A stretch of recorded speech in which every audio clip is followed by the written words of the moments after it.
So for our last presentation before lunch, we have Natalia Hatalska and Alexander Naganowski. Natalia is an expert in the field of alternative forms of marketing communications and works with media house Universal McCann as Chief Inspiration Officer. She is a member of the Creative Communications Cluster and the Experts Think Tank Committee, and a columnist for CXO, is that how you say it? CXO magazine. Natalia is also the author of the blog Hatalska.com, which has been recognized as one of the most influential blogs in Poland. She'll be joined later on in her presentation by Alexander, who's an experienced project manager and engineer with over 10 years of experience in IT, telco, and mobile services. He joined MasterCard Europe in 2011 and is responsible for the business development team in Poland, focusing on cooperation with mobile operators and mobile payments.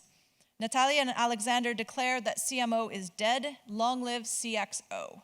And their talk is on how we can harness the power of technology to improve consumer experience. Welcome to them to the stage. Hi, I'm Natalia Hatalska, I'm a blogger. Here's Alexander, he'll join me later on.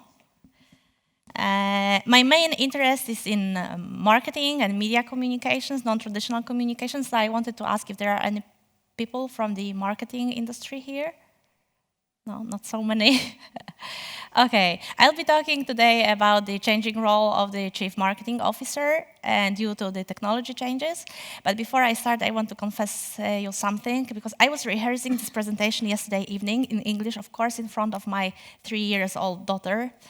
And when I was at, I don't know, maybe 11 slides, she was already sleeping. So I hope it won't happen today, but I just wanted to warn you. And I'd like to start my presentation with a citation from Albert Einstein. Some time ago, he said that when the technology surpasses the human interaction, we will become the generation of idiots. And these are very profound and also very strong words, and I think that we might be reaching this point. Why? First of all, I don't want to go into much detail, but first of all, the technology changed a lot the relationship we have with other people. This year, I have the privilege to be on the South by Southwest Festival in Austin, and this is the photo I've taken there. This is one of the cafes, Cafe Medici, and what we can see here on this photo, there are just people sitting in the cafe, myself among them, sitting next to each other, having the interactions with their computers or their mobile devices instead of having interactions with themselves. And this is not an unfamiliar view or something very strange. We see it almost every day in our everyday behavior. But what I want to stress is that, of course, we are addicted to technology, but it's not only about the pure addiction. It's also about some kind of a cultural shift. Because Dana Boyd, she made a research this year, and she found that teenagers, they would love to have face-to-face relationship with their friends. They would love to have to socialize face-to-face. But unfortunately, we are living in this so-called fear culture. So their parents, they just don't allow them to do so. Even if we look around us, we will see that there is much less public spaces in our neighborhoods, much less young people, kids and teenagers hanging out as we did when we were younger in the neighborhoods. So that's why all these people, all these young people, of course, they are addicted to technology, but because of that, they also migrated to the technology and to the social media. And the second thing is that because of the technology, there's also the relationship we have the machines is also changed. We treat our computers, our smartphones, our tablets very personally. This is something that we, as humans, we possess, that we humanize objects that are not alive. And probably you've all seen the movie Her, because it is taking this problem into even a higher level, asking the questions if we can fall in love with the operating system, with our computer, or with the artificial intelligence. But now I'm talking about the computers, I'm talking about the smartphones, I am talking about other mobile devices, and it's not about them. Because all you know that we live in the third era of the internet. It's called Internet of Things era. So almost every object can be connected to the internet. But it's not only about the connection. It's about other things, because this connection empowers not alive objects being really smart. And what does it mean, smart object? Because now we call everything is smart. We even call our phones that they are smartphones, although they are pretty dumb because they do not learn from us when we buy them, and when we sell them in 1 to 3 years perspective, they are still the same. They are not even context aware. So they are dumb and we call them smart. So what does it mean, smart object, for me? First of all, I mean by smart object, the object that learns from my behavior. The second thing is that this is the object that can anticipate my behavior. And the third thing is that this object can adapt to my ever-changing life. So when I give you and there's also a very big challenge facing the designers and producers, having in mind the connected objects, is the connected objects responding to the groups of people, but taking into account their individual preferences. So let me give you an example. Imagine that you are taking your kids to school with your car. So when you enter your connected car, your car recognizes that you is you and your kids are your kids. And it acts accordingly towards you and to your kids. So it behaves, this car behaves differently in the front seat when it acts or responds to your behavior, for example, giving you the information about traffic congestion and so on. And it behaves differently to your kids that are on the back seat. For example, taking into account their preferences into movies, music, and so on. This is the first thing. The second thing is that all these connected objects are extremely, or should be, extremely helpful for us. The example could be the Amazon Dash. Have you heard about it? It was launched last week. This is just a simple stick, just a physical stick. You take, and when you want to buy, for example, ketchup or washing powder or juice for your breakfast, you just simply point at the things that you want to buy, or you just operate it with the voice control. They should take care of us. So the example could be a platform that was developed by the Siri developers, and this platform enables to count the calories of the food you're eating simply by taking pictures of the food. And last but not least is because of the connection and working in the network, objects are not silent anymore. And of course, there's a lot of discussion about the machine-to-machine communication, vehicle-to-vehicle, and so on. But we treat it mainly as something that will happen in future. We are not taking it as it's happening today. And I want to give you an example from my own life. Just a few months ago, me and my husband went to the movies, watching the Hunger Games movie. I don't know if you watched it. And we liked the film very much, so we didn't want to wait for the third part, which will be on air at the end of 2014. So when we went out of the cinema, we ordered a book from the Amazon. And we were reading it together. We started reading together, but I was reading it on my Kindle, and my husband was reading it on my tablet. And it is very important that both of these devices were mine. But my husband, unfortunately or fortunately, he was reading faster than me. So once when I turned on my Kindle, I could see the information, like you can see it here. So my Kindle was saying to me, Natalia, you are on the page 11, and the furthest read page is 14. Would you like to go to that? So it means that my devices were talking to each other behind my back, trying to make my reading experience easier. And now it takes us even further, because look, when I talk about these objects, I talk about them talking to each other, helping us. So I talk about them like some kind of persons. I humanize them. And for sure, we can expect that at some point, our objects will get their own personality and they will have their own motives. I don't know if you've heard about the Addicted Products or Addicted Toasters project. It was made by Simon Ribaudengo. He's from Frog. It was a project about, the story is simple. This is the story of the Brat the toaster. just a simple toaster, you make toast in it.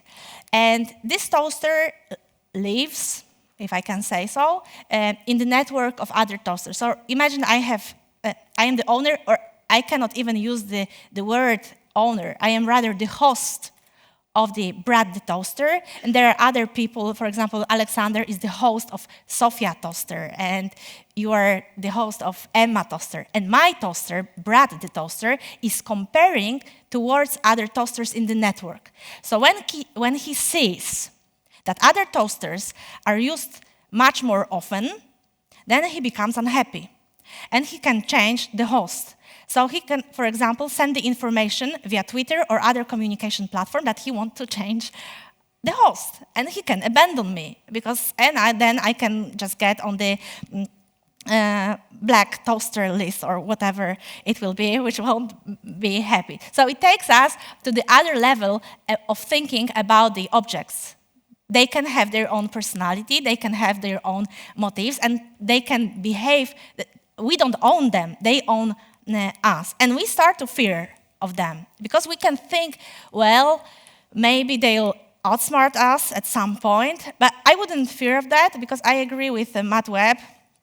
Matt Webb is the founder of Berg Company.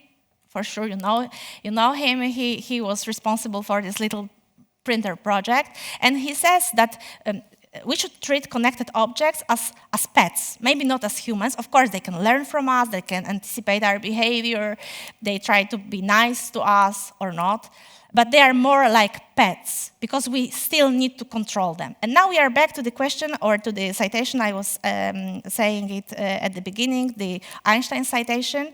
If all this technology, all these examples are making us dumber, and if we look at this picture, and it was taken from the internet, so the answer can be, well, yes. And on one side, for sure, technology, we rely on technology much more than we relied previously. I was driving here from Gdańsk by car, and it wouldn't be possible if I hadn't had the GPS, navigation system, Google Maps, and so on. And I wonder how my parents in the 80s were able to drive all over the Poland with their just paper maps. And it's not only about maps, because we cannot calculate in mind. We need to use our calculators. I cannot live without Shazam while recognizing music. And I am really used to Google Now, especially when I'm traveling, because it knows at what time should I leave my home to catch my plane and so on. But on the other hand, I would let myself to disagree with Einstein. I don't know if I can, but I think so. This technology issue is not about us getting idiots or us getting dumber, but this is about us running out of time. I said that we live in the fear culture, but on the other hand, we live also in the nanosecond culture, which means that we don't have time for anything. We don't have time to eat breakfast properly, we don't have time to read books, we don't have time to spend time with our friends, and so on and so on. That's why the role of the marketing and the producers and the designers has to change, because we, as the consumers, we expect the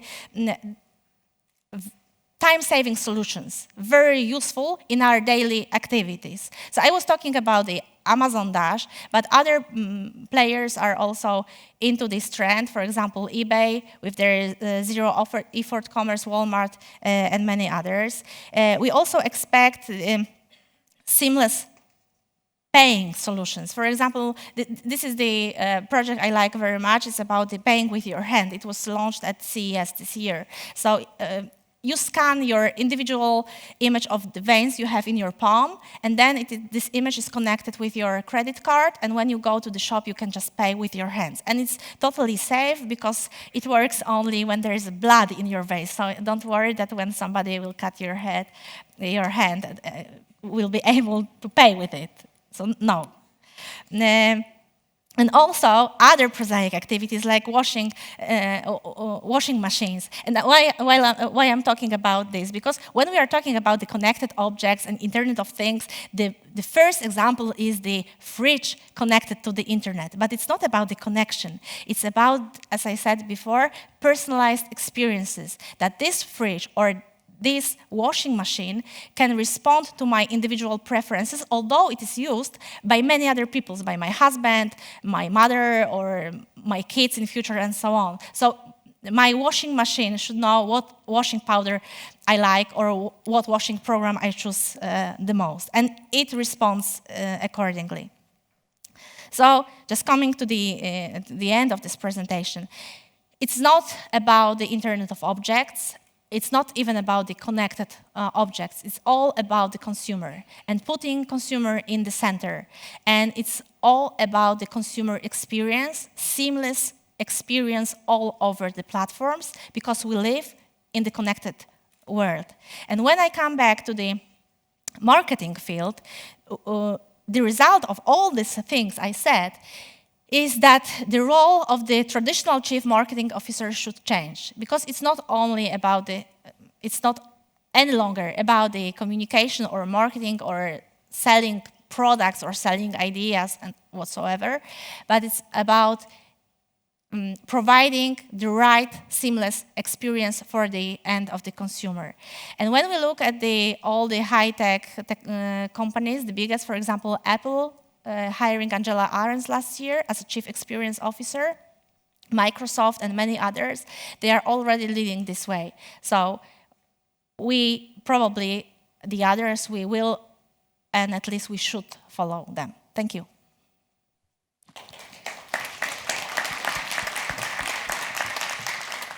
So first, don't let your toaster to chat on Twitter or whatever else. Otherwise, it will leave your kitchen and go somewhere else. You know, you would ask yourself what Mastercard is doing here. But if, in fact, it turned out it's a perfect example. Natalia was supposed to talk a little bit shorter.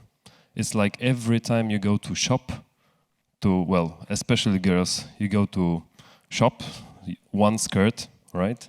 So when you have 3 already picked and you're searching for the 4th one, you have no time for the queue, you have no time for payment.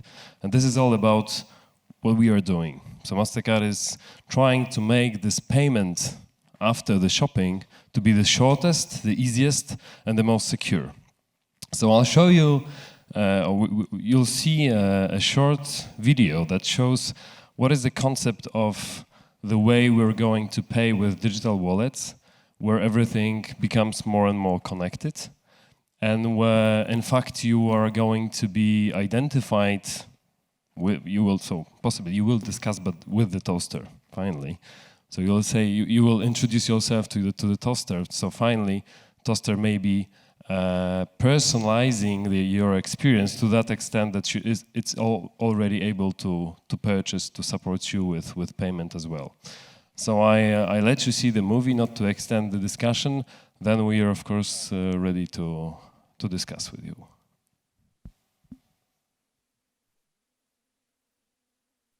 I hope the technology works.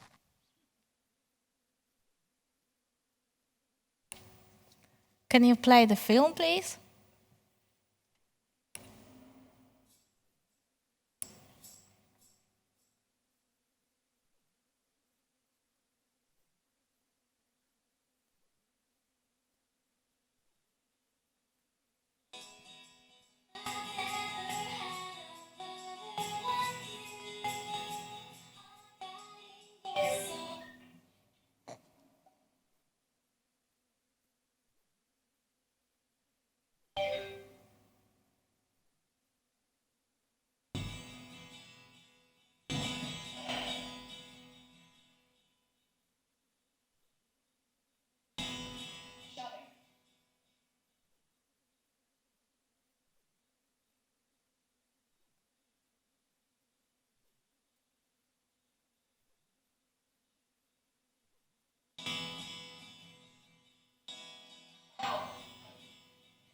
I really like this, but I need it today.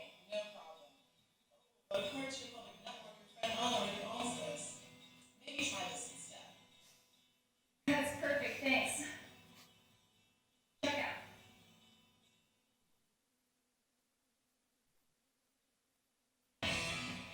Okay, so do you have any more questions on that section? Wait, 4 fundamental forces, right? Yeah. Gravity, strong nuclear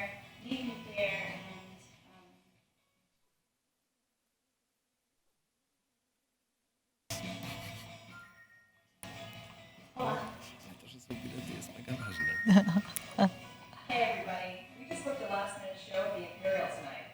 It's all sold out, but MasterCard is hooking us up with a few extra tickets for our fans. So act quickly and we'll see you tonight. You want to go? Definitely.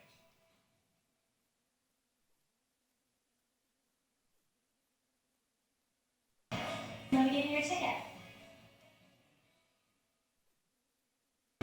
Here's my check. Thanks. Wonder if anyone else is going. Hey, you going to the show tonight? Hey, yeah, I'm actually starting to move in for one of the t-shirts right now. You guys want to go? I'll do it. How much are they selling it for? $35, but I'm bidding 20. If we can get like 100 people to join, I think they'll probably take it. Yeah, then. Great. You should get going. You choose 7? Sounds great.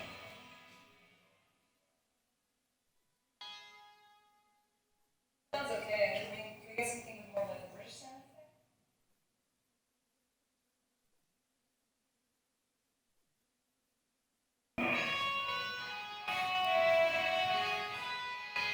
So much better. Show's right. It just started. Let's go.